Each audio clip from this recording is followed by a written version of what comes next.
June 5, 1944. Allied forces set out to invade Nazi-occupied France on the beaches of Normandy. But bad weather and high seas would delay the invasion for another day. U.S. Navy seaman Charles Buster Schaeff remembers when the order came. They put us in at Weymouth, England for overnight.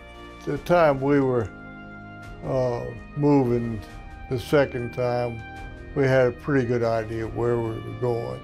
Further east, Royal Navy able seaman John Robb piloted a British landing craft flak out of Southampton. The LCF was loaded with Canadian infantry, and it was designed to put troops, then tanks, on the beaches while providing cover against low-flying enemy aircraft. They were underway far into the English Channel when its captain addressed the crew. I've got sealed orders here. He said, now I've been told to open them. And he opened them up. He said, this is it, lads, we're on our way.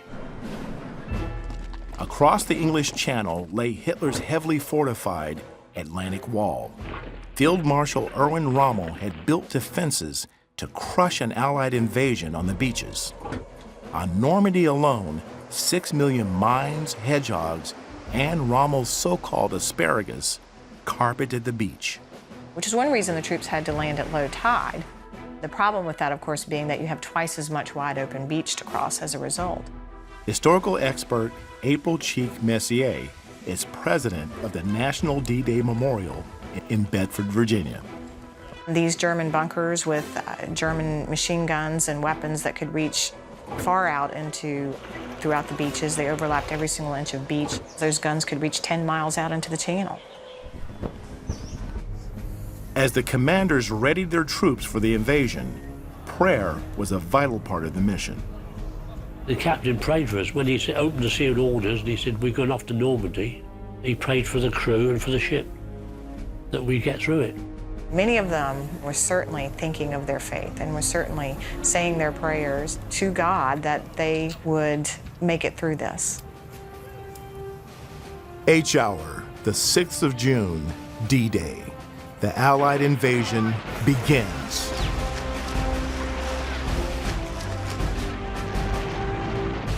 If you were to look up on the skies on D-Day, you would have seen airplanes flying wingtip to wingtip. 5,000 ships, 11,000 aircraft, 150,000 troops just on D-Day.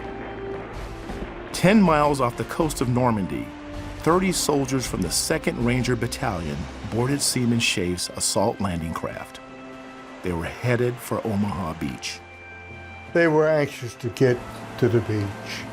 It became daylight on the way in, and we hit the beach about 5 minutes after H hour and dropped those men.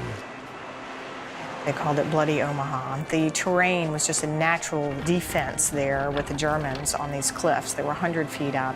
They had a direct line of fire as these troops were coming in their landing crafts. But the soldiers kept going. They had their orders as to what they were going to do. They had to climb the cliffs at Point de Hoc and get at the Germans that way. Those large guns had to be found and destroyed for the invasion to succeed, so they had to climb those cliffs using ropes and disable those weapons. Due east at Juno Beach, 2 German battalions defended the shoreline. Canadian casualties reached almost 50% in the first assault wave. Able seaman Robb remembers intense fire coming from seaside houses and German bunkers. His Royal Navy LCF opened fire on a hotel that housed a Nazi sniper nest. We used our anti-aircraft guns on that hotel. No, because to survive what went into that hotel, what we sent forth there.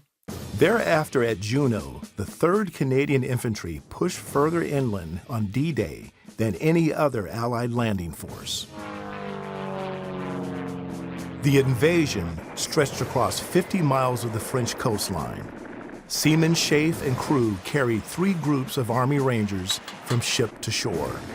Each round trip took about 6 hours. So you're a slow-moving target. Very slow-moving. We basically ignored the difficulties and We had a job to do and we worked on it. It was one of those things that you just stayed with. On their third and final trip to Omaha, Schafe's landing craft hit a hedgehog. The boat sank but was in shallow water. All 4 crewmen made it to safety. I was extremely lucky. Afterwards, the beaches called Juneau, Sword, Gold, and Omaha, names that are familiar to us now, were awash in metal and blood. Victory came at a high price. 4,413 Allied troops were lost.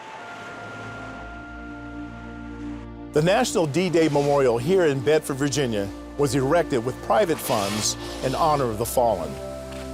These waterspouts behind me are symbolic of the gunfire the Allies faced as they stormed the beaches of Normandy. D-Day was the watershed event of World War II, and it was the turning point. It was the beginning of the end of Hitler's dreams of Nazi domination. But what if D-Day had failed? Certainly Hitler's final solution would have been complete. Hitler would have developed more technology, his V-1 rockets, his new jet aircrafts that he was developing, and even the atomic weapons. Any way you look at it, the consequences would have been dire. That's why it's so critical that we pay tribute and historically remember on these occasions why we're here today. Seaman Schafe and able seaman Rob want the world to remember that D-Day marks the start where freedom was reclaimed for generations yet to come. That was a day of days. It was a busy day. We just did what we had to do. The National D-Day Memorial stands as a reminder of the sacrifices given by a humble few for so many.